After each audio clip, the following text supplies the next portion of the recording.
A relative asked me, "Is finding your biological daughter the happiest thing in your life?" I smiled bitterly and shook my head. It's not as happy as when I only had Wendy. Wendy is my adopted daughter, and I've raised her for 10 years, yet, within just 3 years of my biological daughter returning home, she drove Wendy to depression, wrist cutting, and jumping off a building, though I know most of it was just Wendy pretending. Doesn't that precisely show she was left with no other choice? So I often find myself thinking, if only the biological daughter hadn't come home until after her college entrance exams, when she chose a university 2,000 kilometers away. I realized, it seems she won't be coming home. Actually, my daughter Susan's initial choice was the top-tier university in our city, close to home, prestigious. It couldn't be better. But my adopted daughter Wendy also applied to the same university and hinted to me that she didn't want to attend the same school as Susan.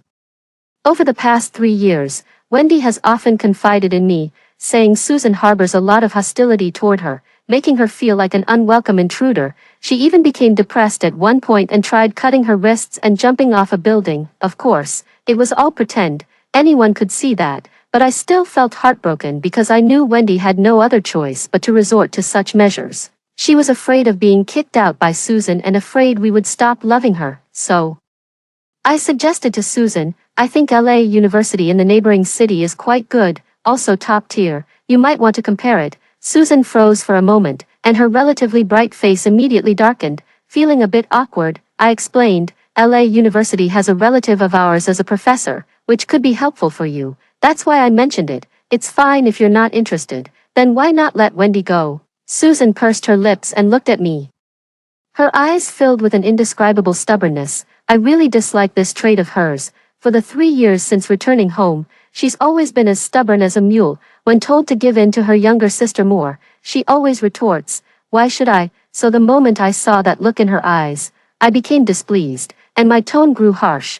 Wendy is still young, has never been away from us, and doesn't know how to live independently. What's the point of sending her to the neighboring city? She's only 1 month younger than me. Susan's gaze darkened, and a few teardrops welled up at the corners of her eyes. I grew even more irritated. You endured 10 years of being trafficked and survived in the mountains. Can't you endure 4 years of university? Is it really necessary to argue over such a trivial matter? Can't you just give in to Wendy for once? I've put up with Susan for 3 years now. I don't understand why this biological daughter of mine is so stubborn and petty. So I lost my temper, glaring at her with tightly furrowed brows. Could she please make way for Wendy? Susan's lips trembled slightly, but she didn't answer my question for a long time. Finally, she gave a bitter smile and nodded gently. All right. She went back to her room, seemingly to pack her luggage. I was satisfied and called out again, "Don't rush to pack your bags. Tomorrow is your sister's coming-of-age ceremony, and you need to attend." Susan didn't respond to me. My temper flared up again. "Didn't you hear me? Tomorrow is your sister's coming-of-age ceremony, and it's yours too.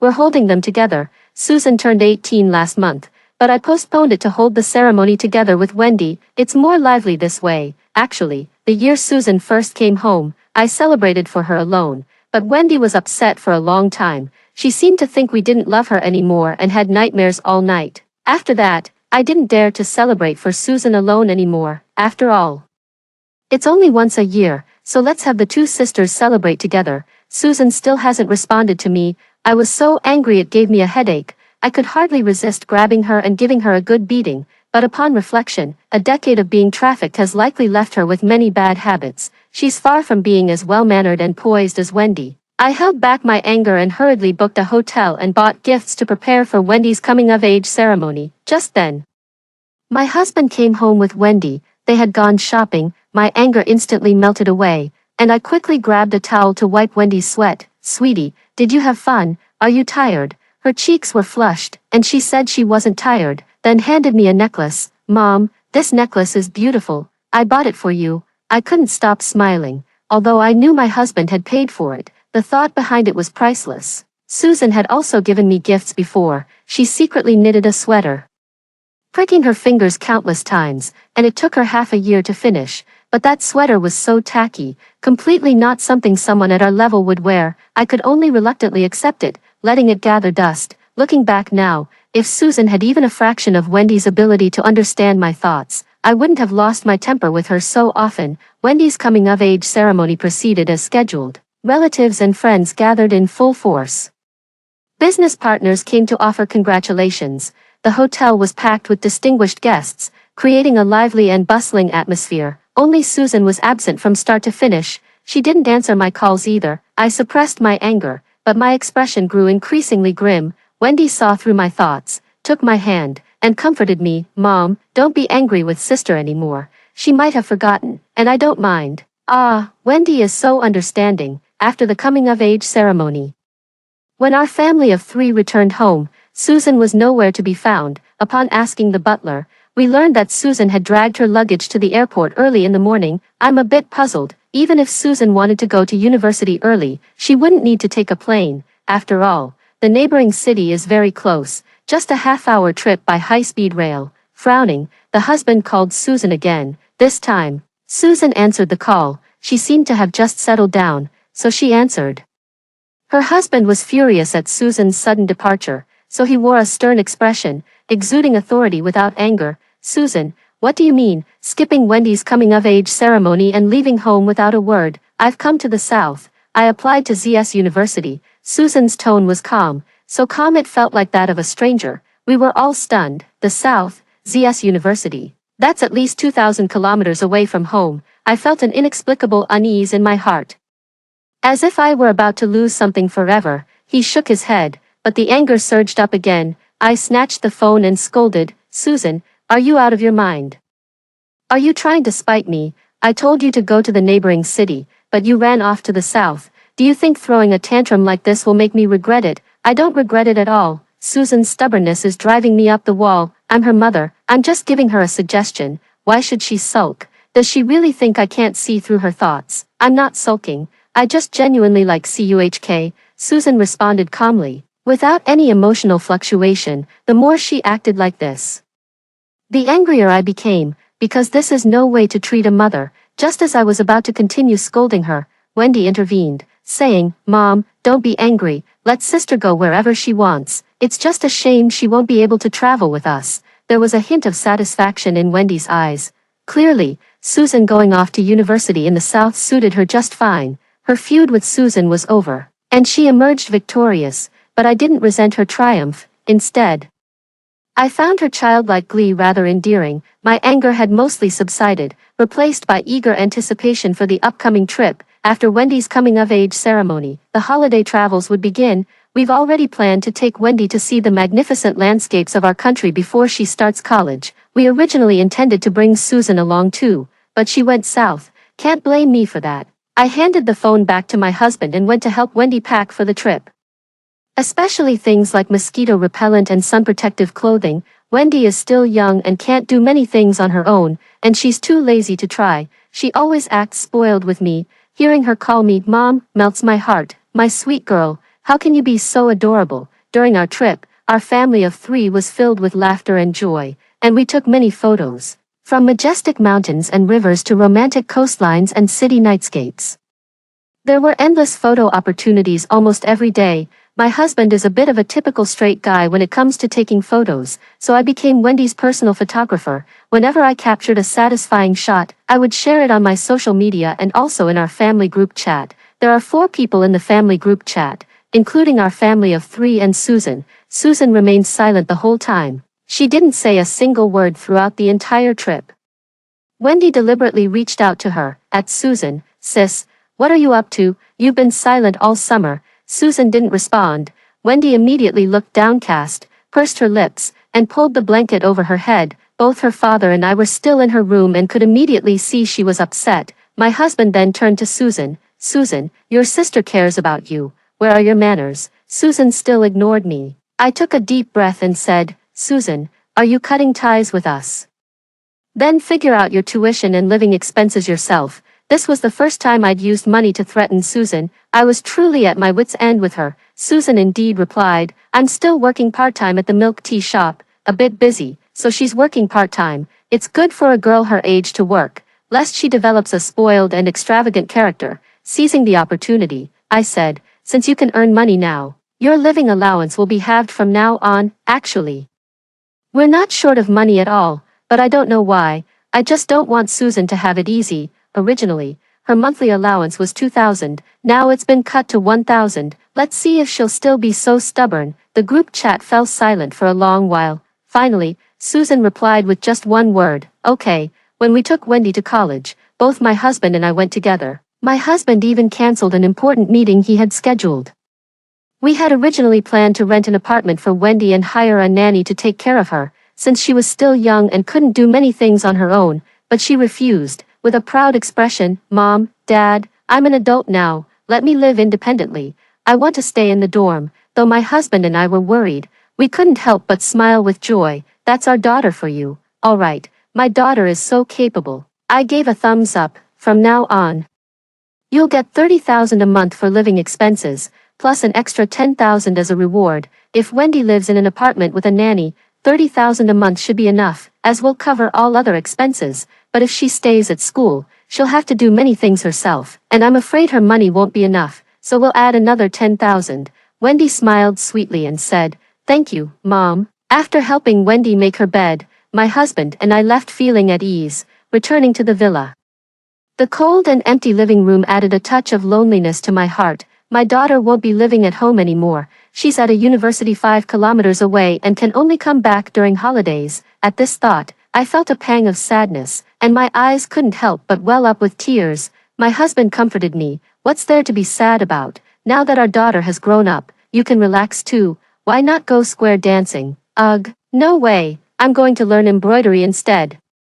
I want to hand-stitch a quilt for Wendy myself. This is how I express my love. I hope Wendy will use the quilt I embroider, featuring her favorite teddy bear pattern. Just do it when the idea comes. I spent a fortune on learning and even hired an embroidery teacher, mastering it stitch by stitch. Finally, just before Wendy's winter vacation, I graduated and embroidered a complete teddy bear. Though not particularly beautiful, it was filled with all my heart.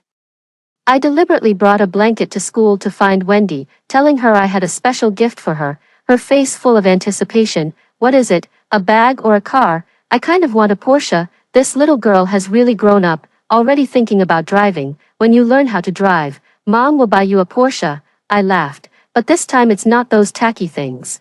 It's something truly meaningful. I unzipped the suitcase and pulled out a neatly folded blanket.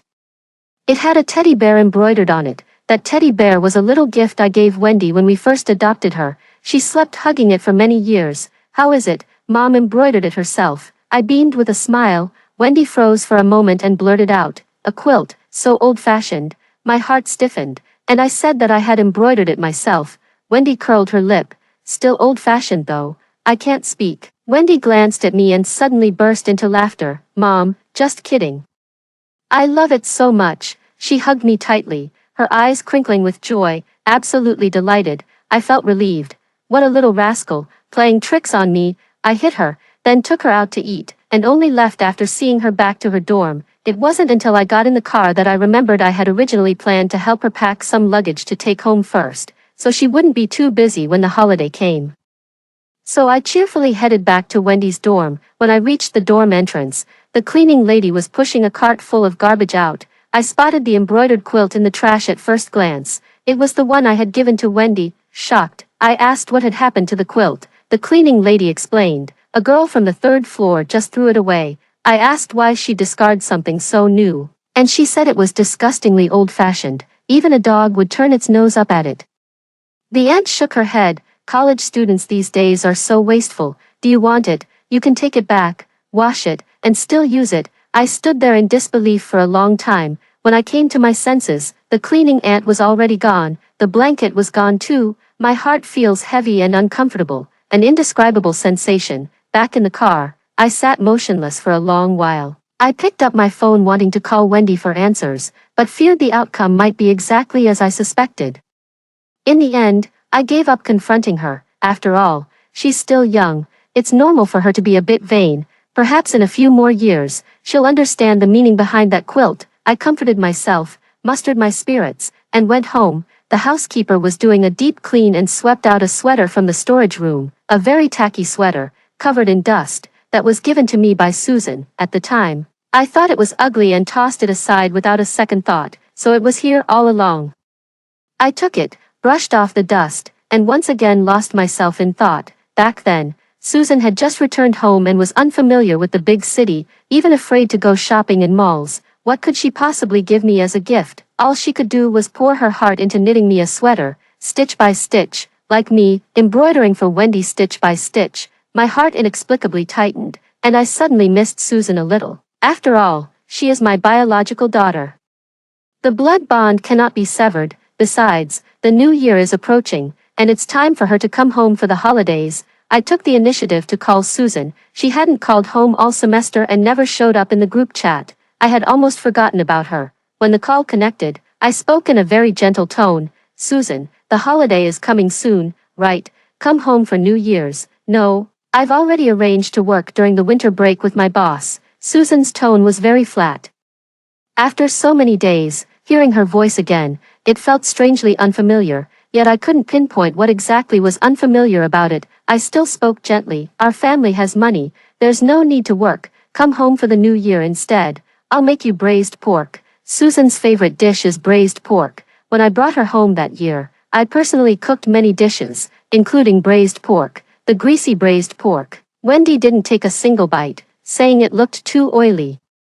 But Susan ate every last bit of it, leaving us all stunned. I asked her if it was delicious. She said it was the most delicious thing she had ever eaten in her life, and she had never had anything like it in the village. My poor daughter, abducted for 10 years, had never even tasted braised pork. My heart ached for her, so I often made braised pork for her to eat. Cooking can be exhausting, especially greasy dishes that leave a strange smell on me. Wendy also disliked the smell of braised pork and protested repeatedly. Eventually, I reduced the frequency, and later, stopped making it altogether. Now, if I tell Susan I'll make braised pork for her, she'll probably be thrilled. Yet, she remained cold. No need, thank you. Susan ended the call first, citing being busy. I looked at the tacky sweater in my hand, feeling an indescribable mix of emotions. But for some reason, I felt a surge of anger. I took the initiative to mend my relationship with Susan, made braised pork for her, and invited her home for the new year. What was her attitude? How can a daughter treat her mother like this? If it were Wendy, she would be overjoyed and clingy, nothing like Susan's cold indifference. Do I owe her? I threw the sweater back into the storage room, out of sight, out of mind. During the spring festival, Susan indeed didn't come back. She didn't even send a single greeting. My husband and I were furious. But thankfully Wendy was by our side. Wendy prepared gifts for us, even washed our feet, and made us smile from ear to ear. Indeed, Wendy is the best. After the spring festival, the three of us went on another trip together. This time we're going skiing. It's an annual tradition because Wendy loves it. In previous years, I would always ask Susan if she wanted to go. At first she wanted to, but Wendy would always scowl beside her. I would suggest, let's take your sister this time. And we'll take you next time. Susan wouldn't object, just staring at us with stubborn eyes, like a wronged calf, yet refusing to lower her head. It was infuriating to watch. So all these years, Susan never got to go skiing. Now that she's not going home, I certainly won't take her with me. When we arrived at the hotel near the ski resort, Wendy suddenly touched her hair and exclaimed, "Oh no, I forgot to bring my hair tie." It was a hair tie Wendy had bought just 2 days ago. Priced at over $700, though not expensive, she adored it and wore it in her hair all day long. I rummaged through the suitcase. Is it in here? We all searched together but couldn't find it. I said forget it. It's just a hair tie. Wendy suddenly got angry. How did you pack the luggage? You knew I loved that hair tie, yet you deliberately didn't bring it. I rarely see Wendy get angry, let alone at me. I quickly comforted her, saying we could just buy a new one. She retorted angrily. What's the point of buying a new one? I want that exact one. It looks good in photos. Her husband chimed in, trying to mediate. All right, getting upset won't help now. We're already at the ski resort.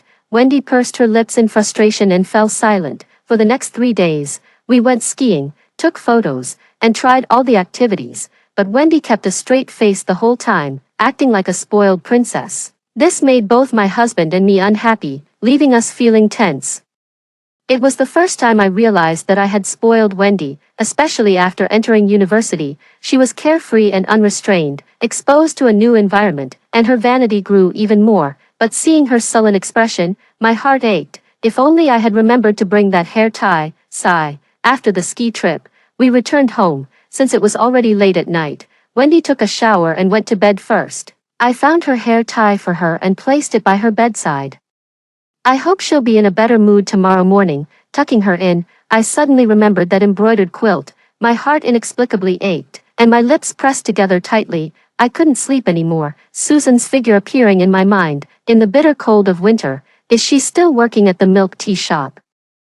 I was thinking of giving her a call, but unexpectedly, her call came first. I answered, but it wasn't her voice. The person on the other end asked me with resentment, "Are you Susan's mom?" I said yes. Her resentment grew stronger. "I'm Susan's best friend." Susan was hospitalized for 8 days due to a viral infection and just got discharged tonight, yet she's already rushing to sell lemon tea again. I was startled and asked what had happened. Her friend replied sarcastically, "Of course you wouldn't know what's going on, since you're too busy taking your adopted daughter out to play. How glamorous your social media looks. Must cost a fortune to have fun all day. Meanwhile, you can't even afford your own daughter's medical bills." I caught the implication in her words and asked sternly, "What do you mean? What exactly happened to Susan? She's doing great, borrowing money everywhere. Now she only owes the hospital $730, please. Kind mother, show some mercy and transfer her $730, so she doesn't have to go sell lemon tea in the middle of the night." Susan's friend was dripping with sarcasm. $730 isn't even as expensive as Wendy's hair tie. I could give it with a flick of my fingers, but I can't accept such mockery from a stranger. This is a blatant insult. Let Susan answer the phone. My anger was boiling over. Susan is exhausted and can't be woken up. I came to check on her because I was worried she might be sick again, and only then did I find out through her phone that she's not an orphan. Her family is filthy rich. Susan's friend is still mocking me. "Wake Susan up for me," I said through gritted teeth. "I can't stand being humiliated like this by outsiders." "Pa, you're not even fit to be a mother. I knew you wouldn't pay up, you bitch. I'm just here to curse you out. You didn't raise me, so why the hell did you give birth to me? Just for that moment of pleasure, couldn't you just jerk off instead? Don't you have hands?" I was so furious I felt dizzy, almost vomiting blood, but the other end hung up the phone. My husband rushed over to ask what happened, and I burst into tears. This is the most humiliating experience I've ever had. After hearing me out, my husband turned livid with anger and immediately wanted to call Susan. I shook my head. "Don't call. Susan has turned bad. She has no respect for me. And even her friends dare to humiliate me like this. I disown this daughter. Since she ignores me, I'll ignore her too. This must be what she wanted." As for that $730 medical bill, I had long since tossed it to the back of my mind. I never contacted Susan again. If she wouldn't give me her number, then she shouldn't expect me to give her mine. This continued until Wendy's sophomore year of college. Wendy grew even more graceful and poised, even becoming a student council officer. Walking with an air of confidence. Moreover, she participated in the NECCS competition. My husband looked it up and excitedly told me that NECCS is one of the most important English competitions for college students in the country. Its award certificate carries significant weight, especially the grand prize and first prize, which are highly beneficial for graduate school recommendations and scholarship applications, although our family isn't particularly eager for scholarships. Winning one would still be a good thing. I encouraged Wendy, "Do your best in the competition and try to bring home an award. I can also show off to our relatives." Wendy proudly raised her head. "Don't worry, my English skills are unbeatable. The grand prize is a piece of cake." Her proud demeanor really makes me like her. My sweet girl is still so adorable. However, Wendy didn't even make it past the preliminary round. She didn't even rank in the top 100 at her school, and mind you, there were only about 130 people who signed up from her school. I was surprised.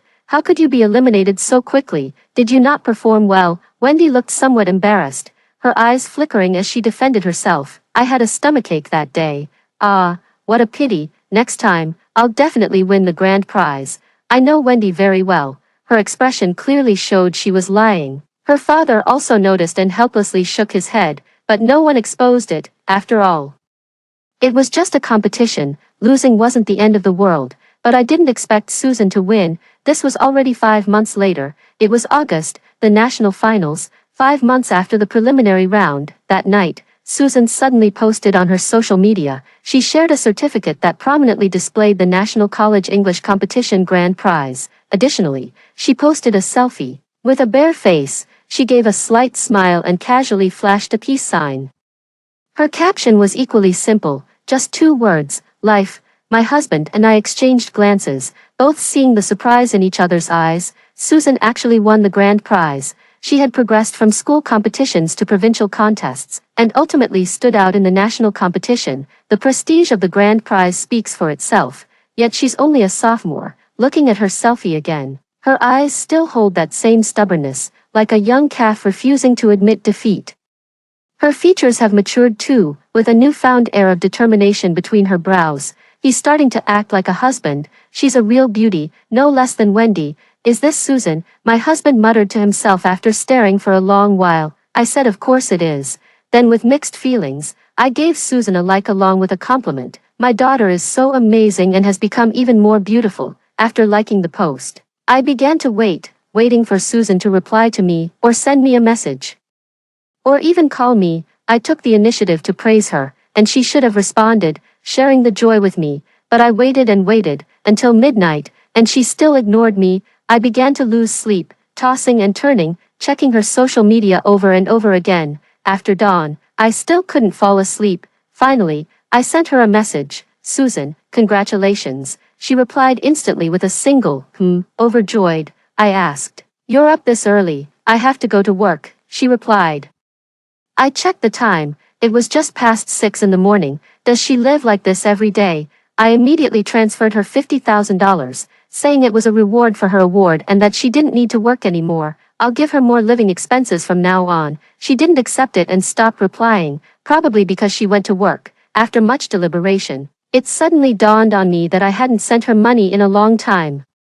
Except for the first few months after she started school when I regularly gave her living expenses. I hadn't given her any since then. I'm too busy. The affairs of the group, Wendy's matters, and the soirees of wealthy wives always distract me. I actually forgot that Susan is in desperate need of money. I immediately transferred another $50,000 to her, apologized, and asked her to accept the money. She never replied. Exhausted, I fell into a deep sleep. I didn't wake until evening and immediately checked my phone. Susan still hadn't accepted the money, only replying with one sentence, no need. Thank you. My heart instantly felt blocked, unable to describe the sensation. The door was pushed open, and an enraged Wendy confronted me. Mom, why did you like Susan's post? And even praised her for being amazing. Are you deliberately trying to disgust me? She was furious. You knew perfectly well that I also entered the competition. I didn't even make it past the preliminaries, and now Susan won the grand prize. Are you happy about it? She glared at me with intense hostility, reeking of the unpleasant stench of alcohol and cigarettes. I was a bit stunned and frowned as I asked her, where have you been? You didn't come home last night. I went to hang out with my best friend. I deliberately didn't tell you, and you didn't even look for me all night. Turns out you were busy with Susan. Wendy was both angry and hurt. See, I knew it. I'm not your real daughter. I don't matter to you. You only love Susan. For the first time, I felt Wendy was being unreasonable. She not only stayed out all night, but it looks like she went to places like bars. As soon as she came back, she scolded me because I praised Susan. Susan is also my daughter. Why can't I praise her? Stop making a scene. I never said I don't love you. I told Wendy to calm down. She snatched my phone and cursed viciously. If you love me, don't talk to Susan. Block her right now. That country bumpkin, how could she win the grand prize? It must be fake. That bitch. Foul language poured from Wendy's mouth. She was clearly a bit drunk and a bit crazy. This is her truest self. I couldn't believe it. Snatched back the phone and scolded, Wendy.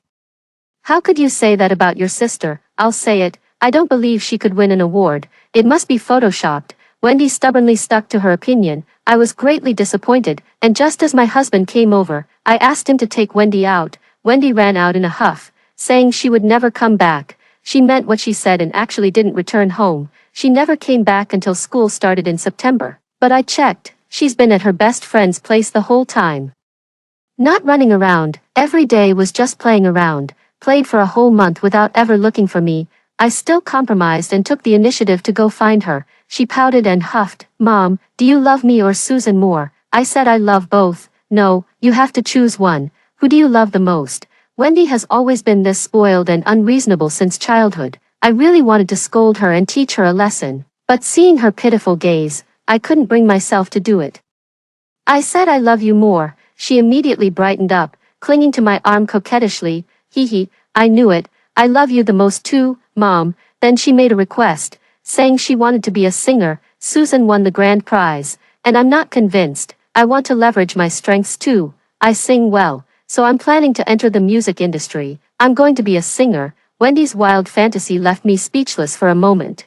She's not even a music student, just somewhat decent at singing. I tried to reason with her. Being a singer isn't that easy. It's really tough. I don't care. I want to be a singer, Wendy retorted defiantly. If you just invest in me and with my talent. I refuse to believe I can't become a singer. I said no, it's too ridiculous. Wendy's face darkened, and she left without saying a word. After that, she began to indulge herself, going to bars every day, getting involved with boys inappropriately, never coming home, and never calling. My husband and I were frantic and eventually gave in. Fine, we'll spend the money to pave the way for her to chase her dream of becoming a singer, but being a singer really isn't that easy. We spent tens of millions, hiring professional teachers, pulling strings, and promoting all over the internet, but the results were far from ideal. The root cause is that Wendy simply isn't cut out to be a singer. She's just one of those ordinary people who can sing well. Compared to the big names in the music industry, she's nowhere near competitive. Even the newcomers can completely overshadow her. After more than a year of turmoil, her number of anti-fans surpassed 1 million. Every social media platform was flooded with insults directed at her. Her own mental state wasn't great either. During one live stream, she broke down and lashed out, angrily calling netizens, migrant workers, filthy beggars, and tone-deaf trash. This outburst caused a huge uproar, and Wendy found herself at the center of a storm, facing endless ridicule and verbal abuse from countless people. Even our Scott family group was affected. Competitors directly hired trolls to attack our group, and information about me and my husband was everywhere. My husband was overwhelmed. He never expected things to get this serious. I couldn't handle the blow either. Crying late at night as I read the insults hurled at our family again and again, exhausted and overwhelmed, I called Wendy. I told her to give up her dream of being a singer, to keep a low profile from now on, and start over. Wendy remained silent. Her mindset had changed a lot too, carrying a dark sense of maturity. Mom, don't be afraid. I'll protect you. That was her final reply to me. After hanging up, I still couldn't sleep, and suddenly thought of Susan again. I checked her social media and found she had posted an update an hour ago. It was a travel-related post. She was actually at a ski resort that was clearly taken during the day but posted at night. She smiled brightly, wearing protective gear and flashing a peace sign, fair-skinned and poised, with natural grace. In just 3 short years, she has changed so remarkably. I was completely absorbed. Susan clearly had extra money now. She must have received substantial scholarships and improved her quality of life. So, on this winter day, she returned to the north and went to the ski resort. My heart grew heavier as I gradually realized that Susan was drifting further and further away from me. Once, I brought her home for 3 years, promising to take her skiing every year, yet we never went even once. Now, she's been gone from me for 3 years. Skiing alone, skiing was one of her dreams. She finally made it, for some reason. I feel desolate inside. On this heartbreaking winter day, I felt loneliness for the first time. I kind of miss my daughter. I didn't like Susan's ski post on Moments, because I was afraid Wendy would see it and go crazy again. The situation is critical now, so we must address Wendy's issue first. After discussing with her father, we decided to firmly demand Wendy withdraw from the singer's circle and disappear from the internet. At the same time, a great deal of money was spent to erase all traces of the past, letting time heal everything. Given time, this matter will pass. We informed Wendy and sternly warned her that she must comply. She agreed. That same day, she resurfaced online. This time, it triggered a tsunami, because she cried pitifully online, apologizing over and over while accusing her family of origin. She said her parents' favoritism had unbalanced her mentally, making her despicable and irritable. Her sister could get everything she wanted, while she could only live in the shadows, like a rat. She also verbally abused me and my husband, saying we weren't worthy of being parents. If we didn't love her, we shouldn't have raised her, not kept her like livestock without giving her a shred of love. Her words were deranged and full of holes, but this is a restless world. People only like to see what they want to see. The misfortune of one's family of origin is something many people want to see. Because everyone can vent their grievances with righteous indignation. As a result, the Scott family conglomerate faced unprecedented attacks, and our competitors were overjoyed. All of our affiliated businesses were targeted, and even some physical stores were vandalized with feces. The husband was so angry that he was admitted to the ICU. I was overwhelmed with tears but had to pull myself together to send out PR statements, defending myself over and over again. Wendy received unprecedented attention, basking in the limelight and gaining countless fans. When I tried to contact her again, she had already blocked me. Moreover, I received news that she has been getting very close to our biggest competitor. I broke out in a cold sweat and finally understood the situation. That bastard Wendy has already teamed up with our competitor. These underhanded tactics must have been planned by them. My heart ached unbearably, with pain beyond imagination.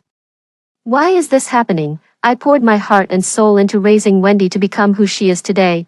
I loved her deeply, fearing she would suffer even the slightest hardship, yet in the end, she attacked us without hesitation, showing us no mercy at all. Just for that dream of becoming a singer, I couldn't take it anymore and passed out. 2 months later, the turmoil gradually subsided, but the Scott family conglomerate was teetering on the brink.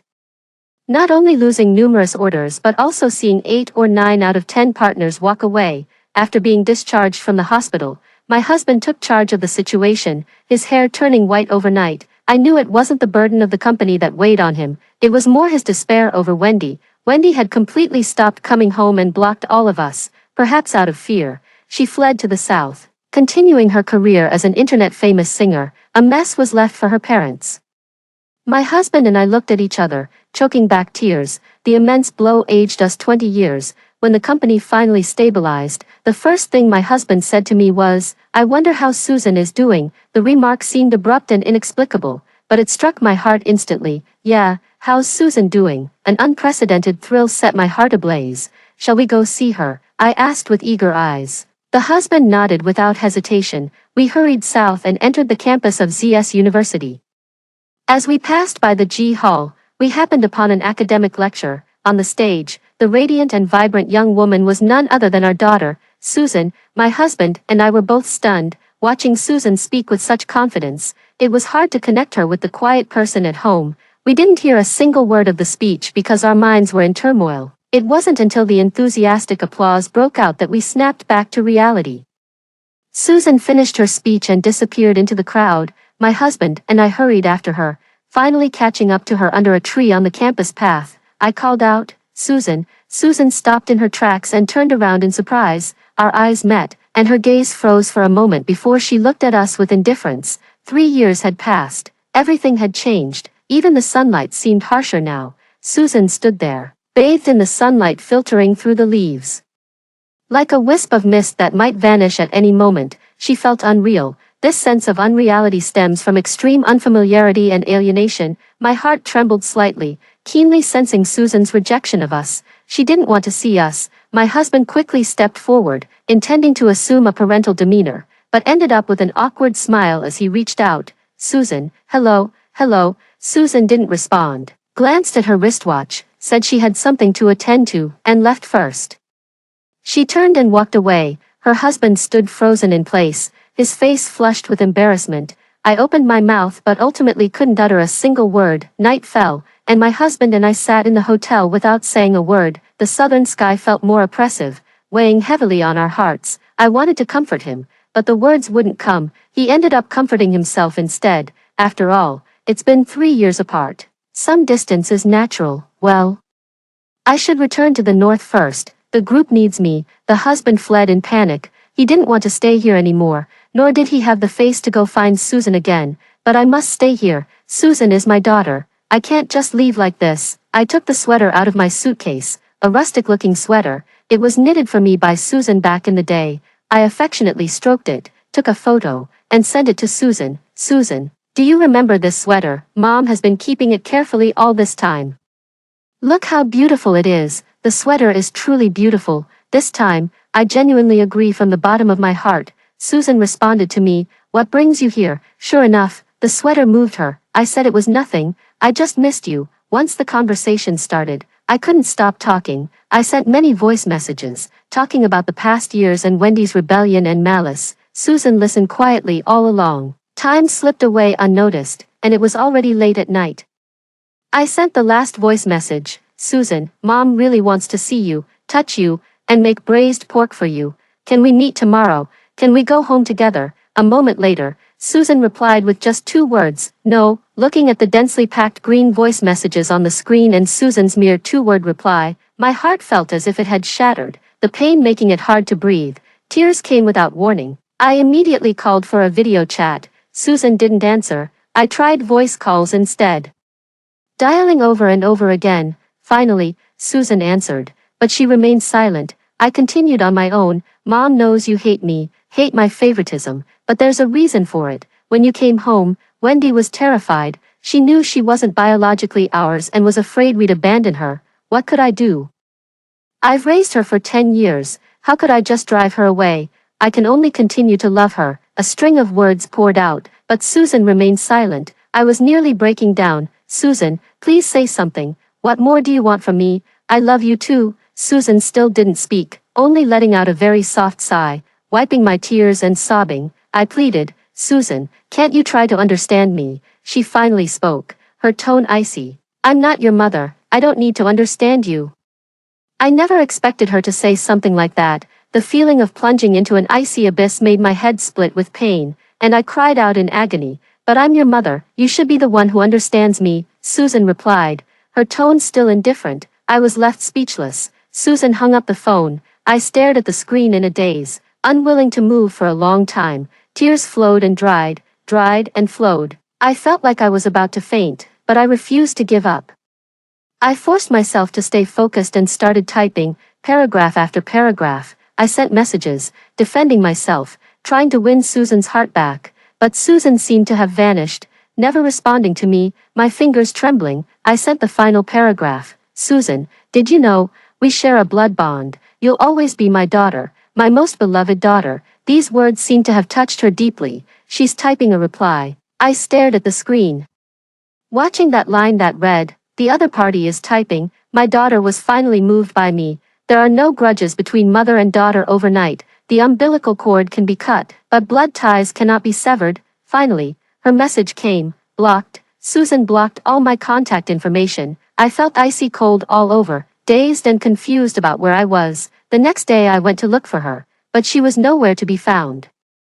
I later found out she had gone to another school for an exchange program. I could only return to the north, drowning in tears day after day, unable to free myself. The days passed in a daze, and my only motivation was to contact Susan. I often flew to see her, yet without exception, I never got to meet her. She is carefree and independent, having long left me behind. I can't catch up with her anymore. All I can do is inquire about her news. Susan has achieved remarkable academic success, smoothly securing postgraduate recommendation, gaining rising fame during that period, and ultimately going abroad for her PhD, stepping into Harvard. Now, it's nearly impossible for me to find her again. After years of trials and tribulations, our Scott family group ultimately collapsed. The damage caused by Wendy was too severe. Surrounded by wolves, we were eventually torn apart and devoured. As for Wendy, she never achieved her dream of becoming a singer. She has released over a dozen songs, but none of them gained much attention. Moreover,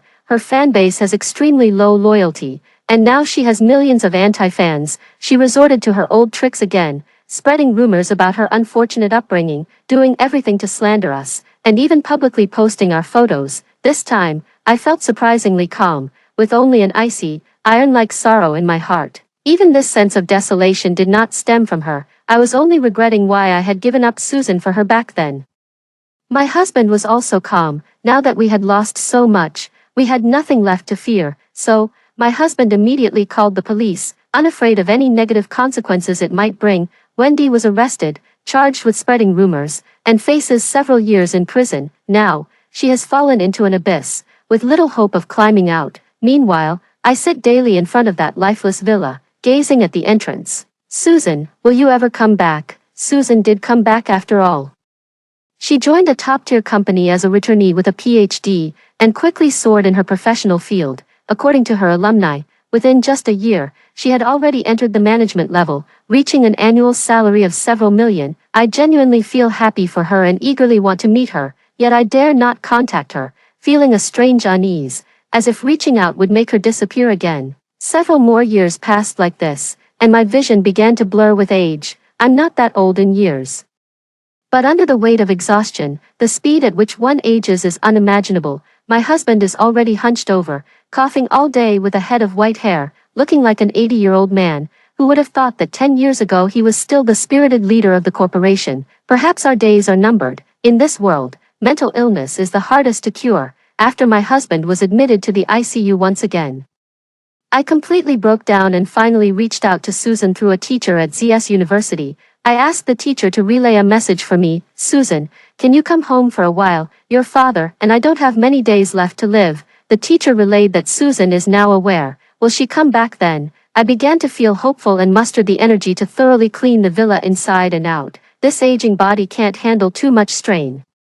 Yet I still gave my all to make our home look a little cleaner. One day, I suddenly had a premonition, and my heart started pounding. My daughter is coming home. Without delay, I rushed to the market to buy meat, tied on my apron, and meticulously prepared braised pork. The moment it was ready, the doorbell rang. I shuddered all over and trembled as I went to open the door. Susan, with a bare face, looked at me calmly, tall and aloof, with an outstanding aura. Wendy was practically a clown in front of her. This is my daughter, my own daughter, tears streaming down my face. I hugged her tightly, sobbing uncontrollably. Susan frowned and pushed me away. Where is David? Your dad is still in the hospital, but he's fine now. Come in quickly, have some braised pork, your favorite braised pork. I pulled her into the house. She walked in slowly, glanced at the braised pork, and remained silent. I served her some, and she unconsciously showed a look of disgust. No need, actually I hate braised pork the most. It's fishy and greasy. I was stunned, because Wendy had said the same thing. Wendy always said my braised pork was too fishy and greasy, joking that only a dog would eat it. But, you used to finish it all, I stammered. Susan averted her gaze. Because you made it, I'll finish it all. Now, I won't eat it. I came back just to tell you. She paused. Don't bother me anymore in the future. I don't want a mother. Wendy is still young and has never been away from us, let alone lived independently. What's the point of sending her to the neighboring city? She looked down, tears streaming endlessly. Susan, you don't like braised pork, do you? You don't want your mom anymore. Susan never appeared again. My husband and I are nearing the end of our lives, spending our days basking in the sun and feeling the breeze, unable to do much of anything. Occasionally, we would stare at the doorway. The slightest movement would excite us, yet each time, we were left bitterly disappointed. It was either a stray cat jumping over the wall or a passing car. The two elderly people would never see their beloved daughter again. That girl would never take another bite of her family's braised pork again. I began to fantasize about how wonderful it would be if we could start over. When bringing my timid daughter back home, I stopped making braised pork. Instead, I served her lamb chops, pizza, and all sorts of delicious food. Braised pork, not tasty. I would also tear up with emotion when she gave me a sweater, holding her tightly in my arms and saying, "Mommy loves the sweater, thank you, sweetheart." And when she was filling out her college applications, I would pat her head and say, "Remember, you're not allowed to go to a university so far away, stay local. Mommy needs to see you all the time." Then, my daughter would surely smile sweetly. She would surely cling to me and act coquettishly. Tears slid from the corners of my eyes, and in my blurred vision, the world spun. The sweater in my hand fell to the ground. All around was dead silence. I'll never see my daughter again. She'll never smile at me again either. I'm sorry, Susan. After hearing the story above, what are your thoughts? Feel free to share your opinions in the comments section. Looking forward to hearing from you. If you liked this story, don't forget to like it, share it, and subscribe to my channel. See you next time.